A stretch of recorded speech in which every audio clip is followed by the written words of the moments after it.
Hello guys, welcome to my YouTube channel. तो आज हम एक्सप्लेन करने जा रहे हैं एक ऐसी मूवी को जो हॉरर क्राइम वॉर मिस्ट्री से भरी पड़ी है, जिसका नाम विक्रांत रोना है। तो मूवी की शुरुआत में हमें कुछ बच्चे दिखाए जाते हैं जो वहाँ पे खेल रहे होते हैं। इनमें से एक बच्चे को वहाँ पर एक डायरी मिलती है जिसका नाम द लेजेंड ऑफ ब्रह्म राक्षस होता है। सभी बच्चे मिलकर वो डायरी को पढ़ते हैं जिसमें लिखा होता है कि बहुत समय पहले एक गांव था जिसका नाम कामरेटू था। कामरेटू गांव में जाने से लोग बहुत डरते थे और गांव में बच्चों से लेकर बड़ों तक कोई रात को बाहर नहीं निकलता था। तभी सीन स्विफ्ट होता है और हमें एक गाड़ी दिखाई जाती है जिसमें एक औरत और उसकी बच्ची दिखाई जाती है। रात का समय होता है। बच्ची ने अपने चेहरे पर एक जोकर का मास्क पहना हुआ होता है क्योंकि बच्ची और उसकी माँ सर्कस देखने जा रहे होते हैं, लेकिन बारिश की वजह से वो बीच रास्ते में ही वापस लौटने लगते हैं। बच्ची सर्कस देखने जाने की जिद कर रही होती है, लेकिन उसकी माँ उसको समझाती है कि मैं कल तुम्हें पक्का सर्कस देखने ले जाऊंगी। तभी गाड़ी के कांच पर एक बिल्ली जैसा जानवर आकर गिरता है,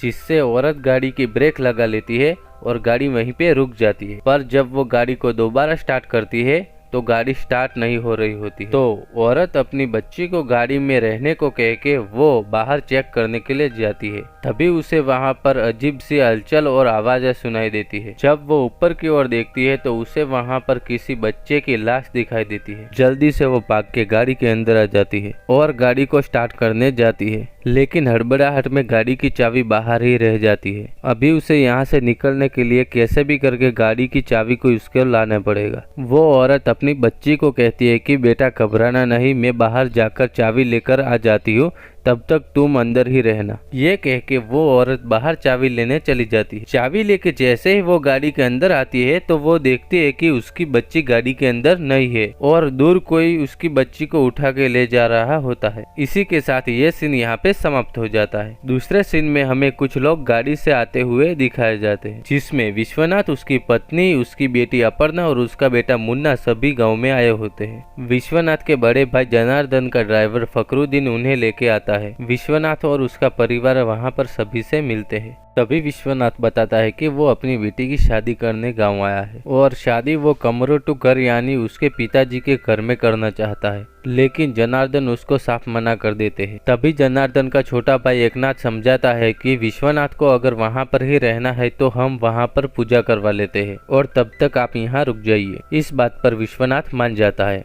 विश्वनाथ जनार्दन भाई से पूछता है कि शक्कू भाभी कहाँ पर है, दिखाई नहीं दे रही है। तो जनार्दन गुस्से में बोलता है कि होगी कहीं। ये बोलकर जनार्दन वहां से चला जाता है। विश्वनाथ एकनाथ से पूछता है कि भैया भाभी आज भी बात नहीं करते। तो एकनाथ विश्वनाथ से बताता है कि नहीं, वो आज भी बात नहीं करते। विश्वनाथ की बेटी अपर्णा पूछती है कि अंकल आंटी बात क्यों नहीं करते। एकनाथ बताता है कि जनार्दन भाई का बेटा संजू जब वो छोटा था तो वो भूतनाथ के मंदिर से गहने चुराते हुए पकड़ा गया था। तो जनार्दन ने उसे बहुत मारा, जिससे संजू घर छोड़कर भाग गया। इसी वजह से शक्कू भाभी जनार्दन भाई से बात नहीं करते। आज उस बात को 28 साल हो गए हैं। तभी पोस्ट मास्टर शक्कू भाई को एक चिट्ठी देता है जिसमें लिखा हुआ होता है कि संजू लंदन से वापिस आ रहा है। शक्कू भाई ये बात अपने पति जनार्दन को बताती है। तभी सीन स्विफ्ट होता है और हमें संजू दिखाया जाता है, जहाँ उसकी मुलाकात फकरुद्दीन और कामरेटू स्कूल के पीटी मास्टर से होती है। फकरुद्दीन संजू को घर ले आता है, लेकिन घर के सभी लोग पनीवड़ू में गए होते हैं। संजू पूछता है कि पनीवड़ू कहाँ से जाते हैं। फकरुद्दीन बताता है कि गाड़ी से जाएंगे तो 2 घंटा लगेगा, लेकिन अगर कच्चे रास्ते से पैदल जाएंगे तो 15 मिनट लगेंगे। संजू कहता है कि चल पैदल चलते हैं। तो फकरुद्दीन बताता है कि मैं नहीं आऊंगा क्योंकि वहाँ पर ब्रह्म राक्षस है। संजू कहता है कि तो फिर मैं अकेला ही जाऊंगा और वो चला जाता है। तभी उसे रास्ते में कामरेटू घर दिखाई देता है तो वो वहाँ पर चला जाता है। तभी उसे वहाँ पर अपर्णा मिलती है। पहले तो वो एक दूसरे को देख के डर जाते हैं,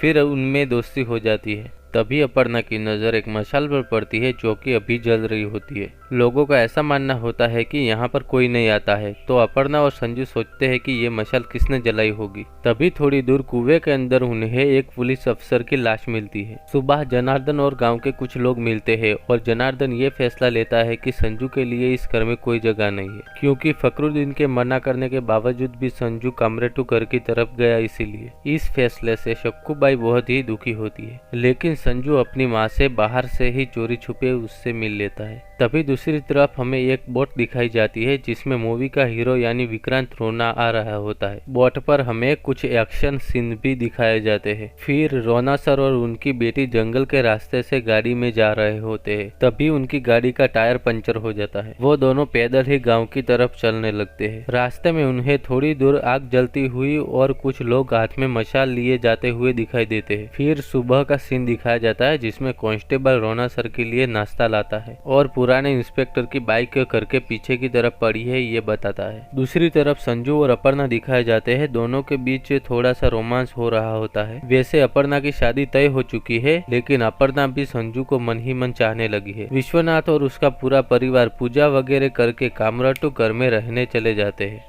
दूसरी तरफ रोना सर पुलिस स्टेशन जाते हैं और कांस्टेबल से पूछते हैं कि पुराने इंस्पेक्टर की लाश कहां पर मिली थी। तो कांस्टेबल बताता है कि कामरेटू घर के कुएं में मिली थी। तो रोना सर कामरेटू घर की तरफ निकल जाते हैं। कामरेटू घर पहुंचते ही उनकी मुलाकात संजू और फकरुद्दीन से होती है। रोना सर रस्सी के एक छोर को अपने हाथ में और दूसरे छोर को संजू और फकरुद्दीन को पकड़ा कर कुएं में कूद जाते हैं। कुछ देर देखने के बाद उन्हें वहां पर पुराने इंस्पेक्टर का पर्स मिलता है जिसमें उन्हें 1 रुपए की एक नोट मिलती है। उसके बाद रात को गाड़ी पंचर हुई थी, वहां पर रोना सर और कांस्टेबल दिखाए जाते हैं। तब रोना सर कांस्टेबल को बताते हैं कि असल में उस दिन किसी ने हम पर गोली चलाई थी जिस वजह से गाड़ी का टायर पंचर हो गया था। रोना सर बड़े से चार पर चढ़े होते हैं जिस वजह से उन्हें वहां पर धुआं दिखाई देता है और वो उस तरफ बाइक लेकर निकल चलते हैं। वहां जाते ही उनके ऊपर कुछ नकाबपोश लोग हमला कर देते हैं। वहां पर हमें कुछ एक्शन सीन दिखाए जाते हैं और रोना सर सबको मार के भगा देते हैं। उन्हें वहां से एक बूट और पुराने इंस्पेक्टर की नेम प्लेट मिलती है। उसी के साथ एक बच्ची की लाश भी मिलती है और लाश के साथ एक पर्ची भी होती है। दूसरे दिन रोना सर पीटी मास्टर जो कि स्कूल का हेडमास्टर भी होता है उससे पूछताछ करने जाते हैं, लेकिन उन्हें वहां पर कुछ नहीं मिलता। वापस पुलिस स्टेशन में आकर कुछ इन्वेस्टिगेशन करते हैं और वो चिट्ठी पढ़ते हैं जिसमें लिखा हुआ होता है कि भूतदेव के पैरों के घुंघरू की चणकार से खून की फूली शुरू होगी। रात को कामराटू घर के अंदर अपर्णा को एक बूढ़ी औरत दिखाई देती है जो कि एक बक्से की तरफ उसको इशारा कर रही होती है। अपर्णा जब उस बक्से की तरफ जाके उसको देखती है तो वहां पर पुराने इंस्पेक्टर का सिर उसको दिखाई देता है। असल में जब पुराने इंस्पेक्टर की बॉडी मिली थी तो उसके साथ सिर नहीं था। यह बात अपर्णा सबको बताती है और जनार्दन जी इस घर को ताला मार के अपने घर में सबको रहने को कहते हैं। तभी वहां पर रोना सर आ जाते हैं और वो उनसे कामराटू घर की चाबी लेके वहां पर ही रहने लगते हैं। दूसरी तरफ अपर्णा को एक आदमी बताता है कि आपने जिस औरत को देखा था उसका नाम देवू है जो कि निक्टोनी की माँ है। निक्टोनी वो था जो कामराटू के भूतनाथ मंदिर की देखभाल करता था। 28 साल पहले निक्टोनी और उसके पूरे परिवार की लाश वहाँ किसी कुएं के पास मिली थी।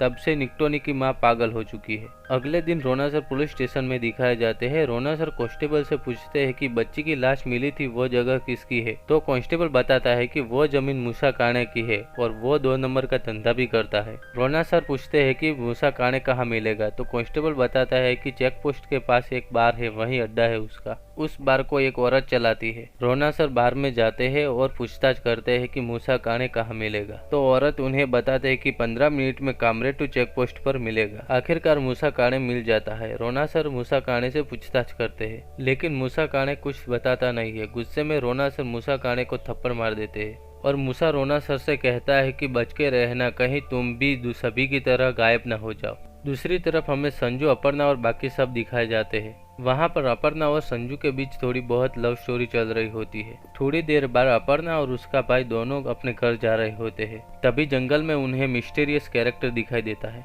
जो कि पैरों में घुंघरू पहन के आग जला के उसके आसपास नाच रहा होता है। ये देख अपर्णा और उसका भाई वहाँ से भाग जाते हैं। अगली सुबह दिखाया जाता है कि चेकपोस्ट गार्ड बालू का किसी ने मर्डर कर दिया है। उसके बाद अपर्णा और उसका भाई पुलिस स्टेशन में जाके रात को जो भी हुआ वो सब रोना सर को बताते हैं। फिर रात के समय हमें संजू और अपर्णा रोना सर के घर पे जाते हुए दिखाए जाते हैं। वो रोना सर को ढूंढ रहे होते हैं। तभी वो ऐसे कमरे में पहुंचते हैं जहां पर बहुत सारे फोटोज और मर्डर से जुड़े कई सारे एविडेंस होते हैं। लेकिन अपर्णा को अब रोना सर पर शक होने लगता है। ना तो उनके पास यूनिफॉर्म है और अपर्णा कहती है आज मैंने उनके हाथ पर पट्टी लगी देखी है और कल रात वो भूत भी अपने हाथ आग पर सेक रहा था। तभी दूर से रोना सर दिखाए जाते हैं जो कि भूत के वेश में होते हैं। तभी सीन शिफ्ट होता है और अगले दिन सुबह संजू और अपर्णा उड़ी बाबा से मिलने जाते हैं। उड़ी बाबा एक बुजुर्ग आदमी होते हैं। संजू और अपर्णा देवू के लड़के के बारे में जानने आए होते हैं। तो उड़ी बाबा बताते हैं कि देवू के परिवार में उसका बेटा निक्टोनी और निक्टोनी की बीवी और उसके 2 बेटे और उसकी एक बेटी भी थी। उस समय जानकी राम नाम के हेडमास्टर आए थे। हेडमास्टर ने निक्टोनी को उसके बच्चों को पढ़ने के लिए स्कूल भेजने को कहा। दोनों लड़के पाठशाला तो जाते थे, लेकिन बड़े करके लड़के उन्हें बहुत परेशान करते थे। उड़ी बाबा ने बताया कि बुरी संगत में संजू ने भूतनाथ के मंदिर के गहने चुरा के भाग गया,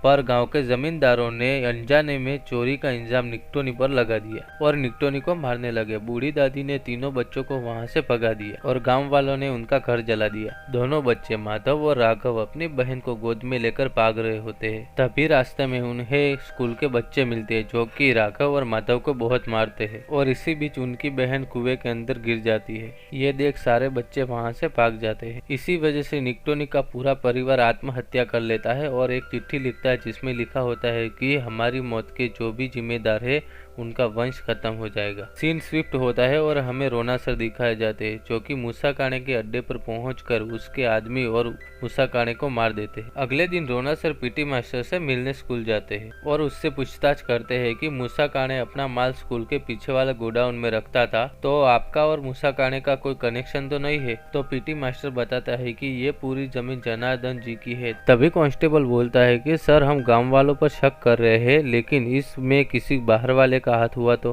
तभी अगले सीन में संजू, अपर्णा और फकरुद्दीन दिखाए जाते हैं। संजू देखता है कि उसका सामान किसी ने बिखेर दिया है।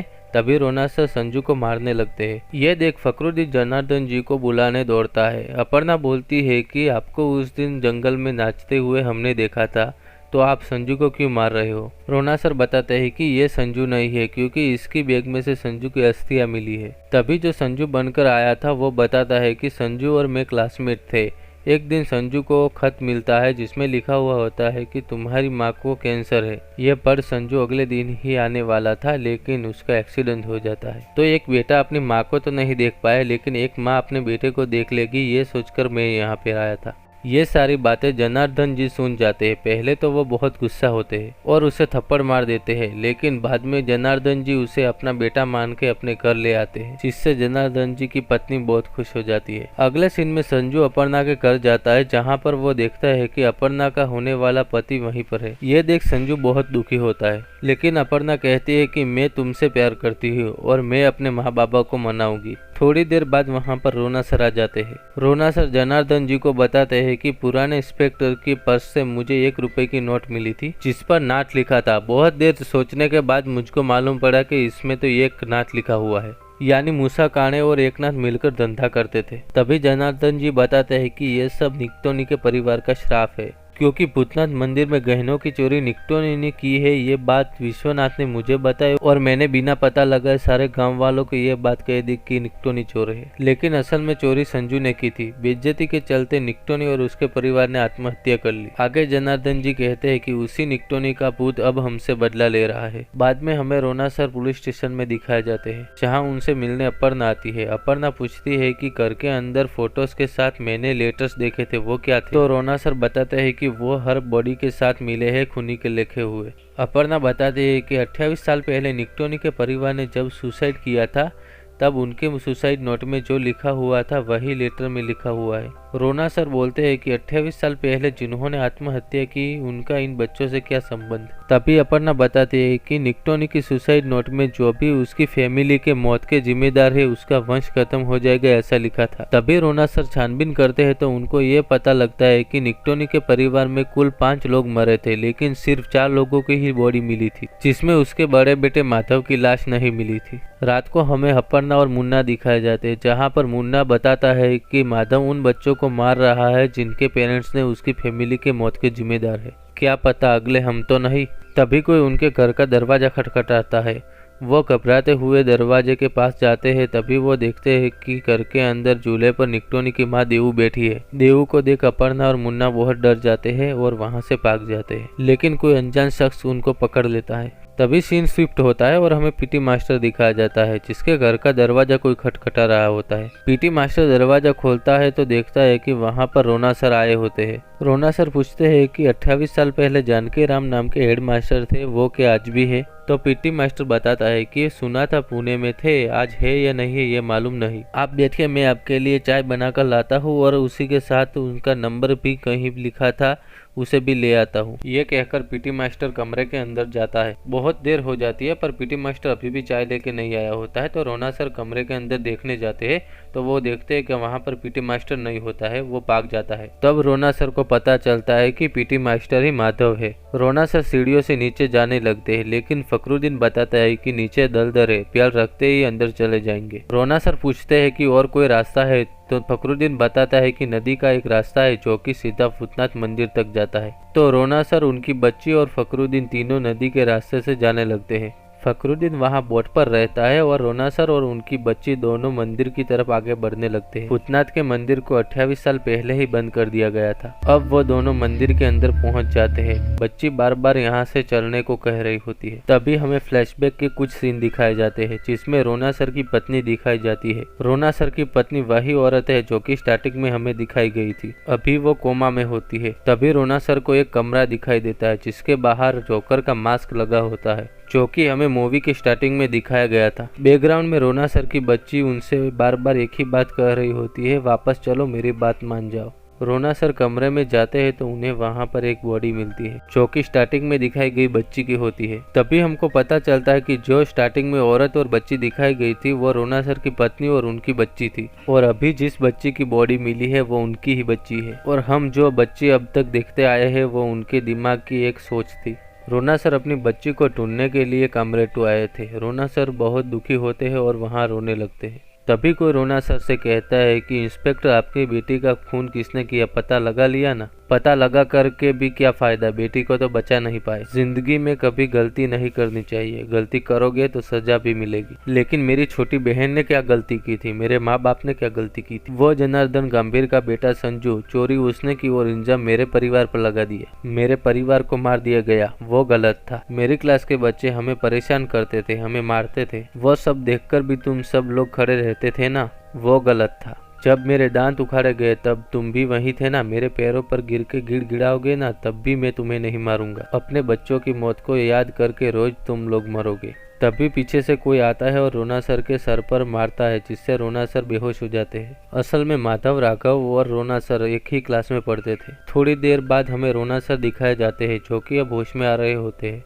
जैसे ही वो होश में आते हैं तो गन निकालने के लिए वो पीछे हाथ करते हैं लेकिन गन वहां पर नहीं होती है। जैसे ही वो थोड़ा सा आगे जाते हैं तो उन्हें वहां पर निकटोनी के माँ देवू, निकटोनी के दोनों बेटे और अपर्णा और मुन्ना दिखाए जाते हैं। असल में निकटोनी का छोटा बेटा राघव वही है जो संजू बन के आया होता है और असली संजू को राघव ने बचपन में ही मार के कुएं में फेंक दिया था। अपर्णा और मुन्ना को वहां पर बांध के रखा होता है। माधव और राघव दोनों मिलकर रोना सर को मारने लगते हैं। बदले में रोना सर भी दोनों को मारते हैं। तीनों की फाइट बहुत लंबी चलती है। अंत में रोना सर राघव और माधव को मार के अपना बदला पूरा कर लेते हैं। थोड़े दिनों बाद रोना सर भी कामरेटू गांव से चले जाते हैं। इसी के साथ ये मूवी यहीं पर एंड होती है। अगर आपको ये मूवी और मेरा एक्सप्लेनेशन अच्छा लगा हो तो वीडियो को लाइक और चैनल को सब्सक्राइब कर दीजिएगा।